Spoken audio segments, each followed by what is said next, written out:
Hi, నేను మీ Vinod PVR dubbing academy. ఈరోజు మనతో మంచి సాఫ్ట్ బేస్ వాయిస్ ఉన్న మాధురి ఇక్కడ ఉంది. మాధురి, మా డబ్బింగ్ అకాడమీకి అలాగే మా డబ్బింగ్ ప్రపంచానికి స్వాగతం పలుకుతున్నాను. ఇంతటి కార్పొరేట్ కంపెనీ యుగంలో, ఇంతటి సాఫ్ట్‌వేర్ రంగంలో మీరు డబ్బింగ్ రంగాన్ని ఎందుకు సెలెక్ట్ చేసుకోవడం జరిగింది?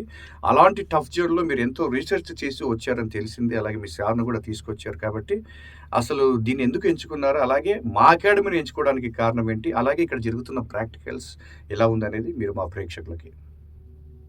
Thank you sir. నమస్తే అండి. నా పేరు మాధురి. నేను హైదరాబాద్‌లోనే ఉంటాము. నేను నెట్వర్కింగ్ ఇంజినీర్‌ని. కానీ నాకు ఫస్ట్ నుంచి డబ్బింగ్ మీద ఇంట్రెస్ట్ ఎక్కువ ఉంది. కానీ ఎలా అప్రోచ్ అవ్వాలి, ఎవరిని అప్రోచ్ అవ్వాలి ఐడియా లేదు. నేను చాలా రోజుల నుంచి రీసెర్చ్ చేస్తున్నానండి. గూగుల్ రివ్యూస్ చూస్తున్నాను, యూట్యూబ్‌లో చూస్తున్నాను. కానీ నేను చూసిన ఇన్‌స్టిట్యూట్స్ అన్నిటిలోని నాకు బెస్ట్ అనిపించింది పీవీఆర్ అకాడమీ అండి. ఎందుకంటే నేను యూట్యూబ్‌లో చెక్ చేశాను. లైవ్ వీడియోస్ ఉన్నాయి ఇక్కడ.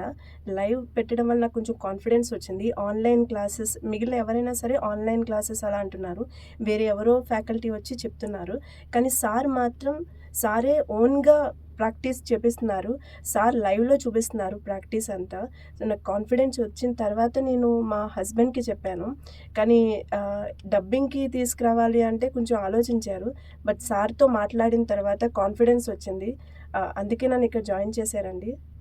కాబట్టి మాధురి, ఇక్కడ టెన్షన్ ఏమి లేదు. ఇప్పుడు మీరు డబ్బింగ్ వర్క్స్‌కెళ్తే సార్‌ని కూడా తీసుకెళ్ళొచ్చు. లేదంటే మీ ఫ్యామిలీ మెంబర్స్ ఎవరన్నా తీసుకెళ్ళొచ్చు. కాబట్టి సినిమా ప్రపంచంలో అలాంటివి ఏమి ఉండవు. మన టాలెంటే ఎప్పటికైనా మనం నిలబడుతుంది కాబట్టి టాలెంట్ కరెక్ట్‌గా ఉంటే మనందరికీ వాల్యూ ఇస్తారు.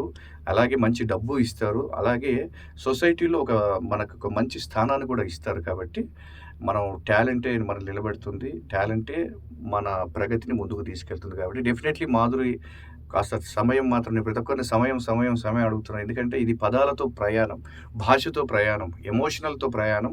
తర్వాత ప్రపంచంలో ఉన్న అందరి జీవితాలను మనం ఇక్కడ మిళితం చేసుకొని మన వాయిస్‌లో పుట్టించాలి కాబట్టి, మనం మేకప్ లేని కళాకారులం కాబట్టి కొద్దిగా ఇది కష్టం ఉంటుంది. కనుక కాస్త టైం పెట్టుకుంటే మీరు పార్ట్ టైమ్ జాబ్స్ కూడా దీన్ని చేసుకోవచ్చు. ఫ్యూచర్‌లో మళ్ళీ మీ జాబ్ చేసుకుంటూనే మళ్ళీ మీరు డబ్బింగ్స్ కూడా చెప్పుకునే అవకాశం ఉంది కాబట్టి thank you Madhuri. Thank you very thank much. You sir.